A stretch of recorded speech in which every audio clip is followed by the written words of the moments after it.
guys, it is April from Getting Hugga With It. Today we are talking about my November TBR. These are the books that I'm planning on reading for the month of November. I am also including here my TBR for the Autumn Cozy Reading Night hosted by Lauren. So we're going to get into that as well. So yeah, let's begin.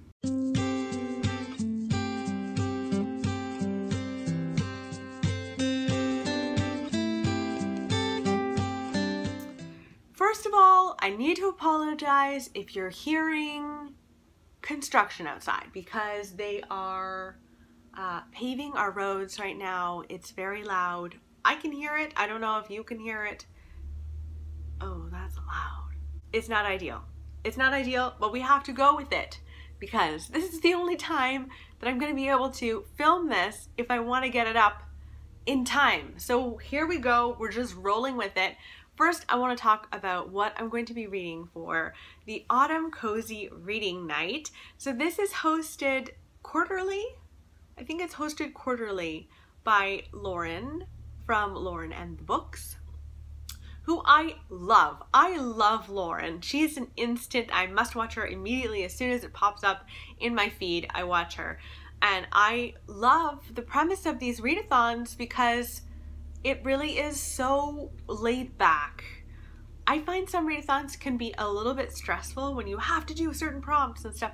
I don't know, I get stressed out. But this is just like, chill out, read, maybe eat some nice things, maybe drink a glass of wine, and read what you're reading right now or start something new for 3 hours. And everybody does it. The Autumn Cozy Reading Night is tomorrow. From 7 until 10 at night, whatever time zone you're in. So I'll be reading from 7 to 10 Eastern Standard Time. So I've got 2 books, and now these books are going to be familiar to you because I was reading them for the Autumn Readathon, and I didn't finish them. So first up is The Little Stranger by Sarah Waters. I've been really enjoying this. I'm very, very, very close to the end. So my aim is during the Autumn Cozy Reading Night, I'm going to finish this book. Yeah, that's the aim. I'm really liking this book, guys. This is really creepy. It's one of those slow burn haunted house stories. It honestly feels so much like how I felt reading The Turn of the Screw. And that was Victorian period. This is historical fiction.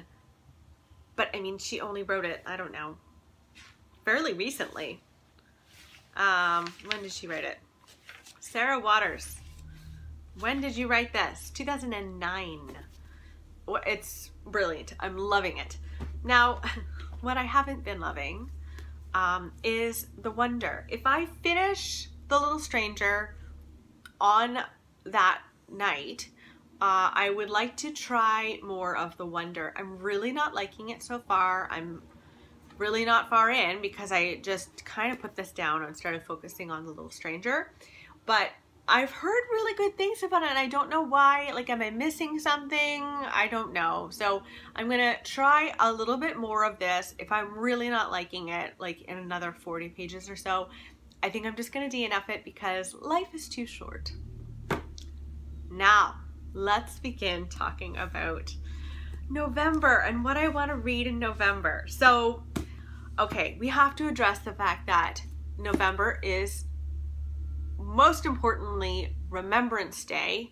And so I really like to try and read some World War II fiction at that time of year. And so I am going to be reading Transcription by Kate Atkinson. I love Kate Atkinson. I read Life After Life this September, I think, and just fell head over heels. Now, I started this just a little tiny bit, and then I got distracted and I had to read other things.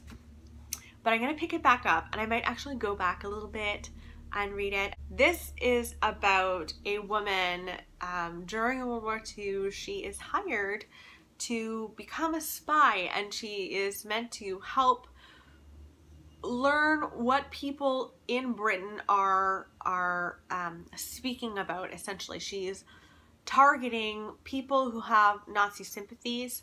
And so you follow her during World War II. You also follow her like 10 years later when she's working for the BBC, I think, and how her past kind of comes back to haunt her.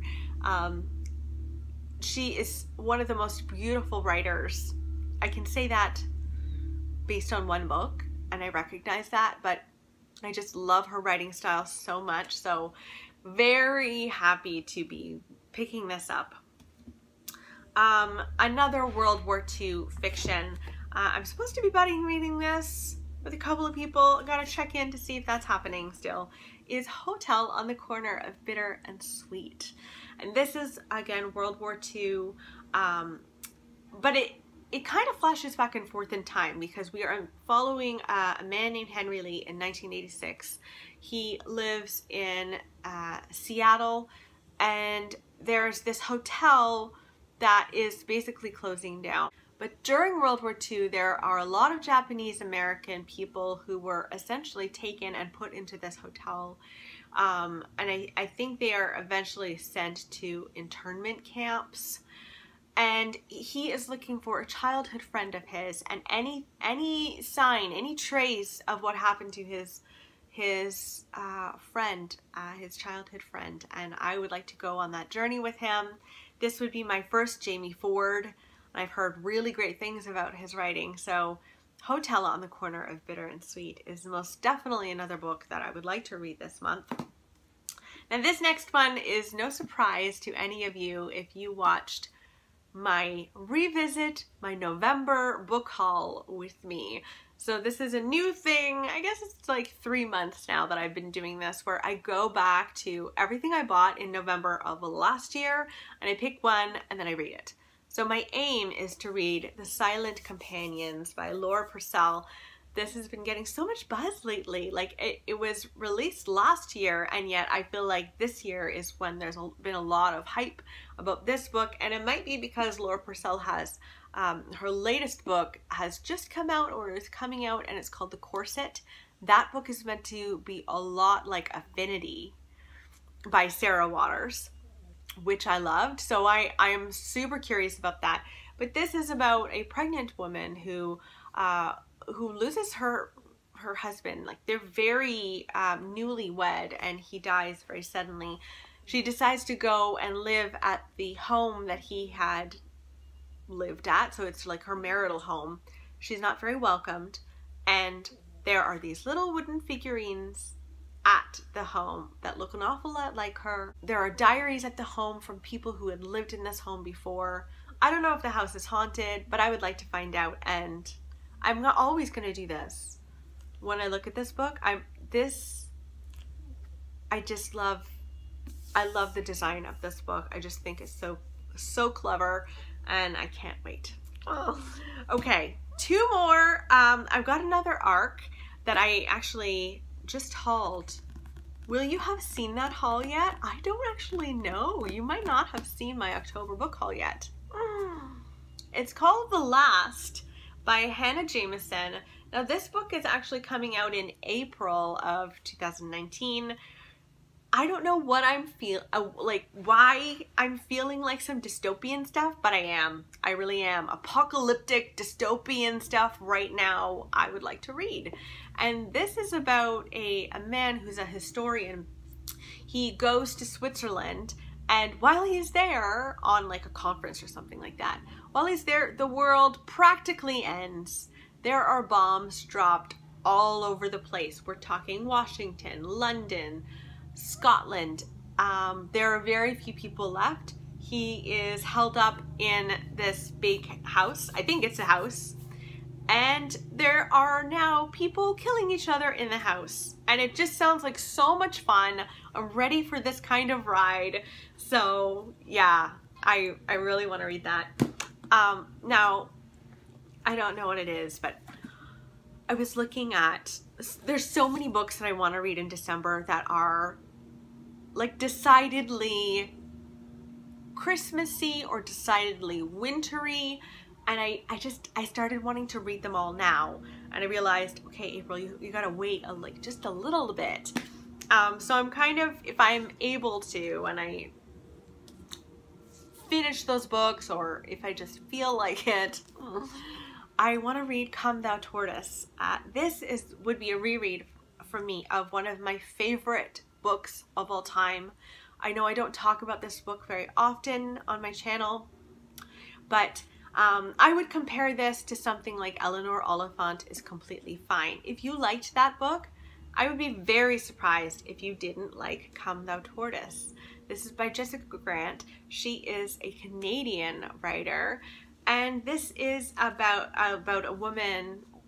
She's a young woman named Audrey. She has to go home because her dad has been hit in the head with a Christmas tree, and he's in a coma, and she's on her way home. Now, Audrey has some mental disabilities. I'm not exactly sure what they are.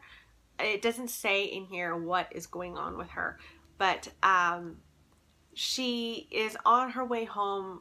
She is one of the most delightful peoples, and she makes it home where her Uncle Toby is waiting for her. Now, all the while, she's had to leave behind her pet tortoise named Winifred, and Winifred also has a character in here. So to me, if I could describe this book and the vibes of this book, it would be Eleanor Oliphant is Completely Fine, in the sense of how much you end up adoring Eleanor, and how complex her storyline is and all of that. And some of her awkwardness in public and that kind of thing. There's definitely a lot of that in here. And I would also compare it to Lily and the Octopus, in the sense that Lily also speaks. So Winifred in this book speaks, and Lily the dog in that book speaks. And so there is that element to it. This can be very funny. This can be very sad. And it's just, it will always be one of my most favorite books of all time. It is such a comfort read to me. So yeah, I will really want to pick this one back up. If you're looking for a Christmassy book, I could not recommend this more. Like, the idea of more people reading this would bring me so much joy, because it would bring you joy. So okay, those are the books that I would really, really, really like to read this November. Let me know in the comments below what you're going to read this November. And are you also someone who wants to read all the Christmassy books early? I'm always early with everything. In September, I wanted to read all the horror stuff. Now I want to read all the Christmas stuff. What is going on? And am I alone? I hope you're doing well, and I'll talk with you soon. Okay, bye guys.